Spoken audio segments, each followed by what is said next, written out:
बॉलीवुड के इतिहास में 7 जून 2002 की घटना को हमेशा याद रखा जाएगा, बिकॉज बॉलीवुड का ये दिन हमेशा से बहुत ही डिफरेंट नुकसान वाला और बहुत ही डिफरेंट डिस्प्यूट वाला वीकेंड माना जाता है।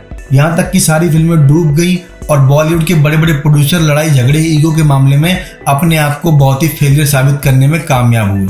दरअसल इस तारीख को भगत सिंह की लाइफ पर बनी करीब 5 फिल्मों के अनाउंसमेंट ने पूरे बॉलीवुड के बिजनेस ट्रेंड को सकते में डाल दिया। एक्चुअली इस वीकेंड पर भगत सिंह की लाइफ पर बनी करीब काफी सारी फिल्में रिलीज हुई, जिसमें एक थी the legend of Bhagat Singh, जिसमें अजय देवगन ने भगत सिंह का रोल प्ले किया था। दूसरी में बॉबी देओल ने लीड रोल प्ले किया था। तीसरी में हीरो सोनू सूद थे। चौथी रामानंद सागर की मूवी थी, टीवी पर चली गई और 5वीं डब्बे में बंद हो गई। लेकिन सबसे बड़ा नुकसान जिसको हुआ वो थे रमेश तुरानी, जो ऑलरेडी अजय के साथ बना रहे थे legend of Bhagat Singh. Legend of Bhagat Singh में कास्टिंग बहुत अच्छी थी, स्टारडम सुपर था। राजकुमार संतोषी इस मूवी को बहुत ही अच्छी तरीके से बना रहे थे। इस मूवी से सबको उम्मीदें थी, लेकिन सनी देओल का झगड़ा इस मूवी को डुबा ले गया। एक्चुअली इस मामले में रमेश तुरानी ने बहुत सालों बाद खुलासा किया है, पूरे मामले को डिस्क्लोज करते हुए कहा है कि सनी देओल चाहते थे कि भगत सिंह की मूवी को बॉबी के साथ बनाया जाए, लेकिन बॉबी देओल उस टाइम बहुत बिजी थे, उनकी डेट निकल नहीं पा रही थी। इसलिए कहानी को लेकर संतोषी ने अजय देवगन को अप्रोच किया। अजय सारी कंडीशन पर शर्त पर राजी हो गए, इसलिए सनी देओल के भाई को हटाकर भगत सिंह की मूवी अजय के साथ स्टार्ट कर दी गई।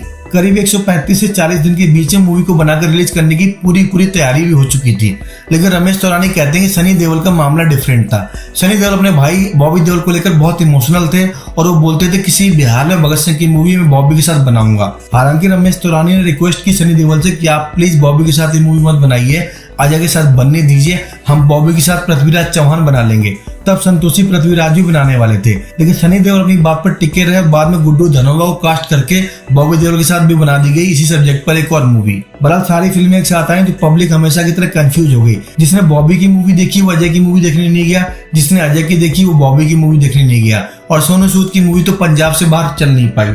और इस मामले में सारी फिल्में हुई टोटल फ्लॉप। लेकिन अजय की मूवी को नुकसान बहुत ज्यादा हुआ, बशर्ते मूवी को फिल्म फेयर अवार्ड मिला, नेशनल अवार्ड भी मिला। लेकिन रमेश तुरानी कहते हैं उनकी इस मूवी से बहुत नुकसान हुआ, बिकॉज इस मूवी ने पूरा पैसा कमा के नहीं दिया और इस टाइम पर उनको बहुत नुकसान हुआ। आज भी जब वो याद करते हैं उस क्लैश को तो उनको बहुत बुरा लगता है। अगर आपस में बैठकर बात की जाती तो इतना तगड़ा नुकसान किसी को नहीं होता। बहरहाल इसी बात को लेकर हो सकता है सनी अजय की भी दोस्ती आपस में काफी बिगड़ गई हो, इसलिए दोनों ने बहुत साल तक साथ काम नहीं किया। ये रास्ते हैं प्यार के बाद दोनों के साथ में जोड़ी कभी बन नहीं पाई। और अब जाकर गदर 2 के प्रमोशनल इवेंट में पार्टी में सनी अजय की जोड़ी फिर से देखी गई थी। बहरहाल लेट बाइगोन भी बाइगोन वाला मामला है, बात पुरानी है, लेकिन असली रीजन आज जाकर मालूम पड़ा है कि भगत सिंह में सनी देओल अजय संतोषी का एक्चुअल पंगा क्या था।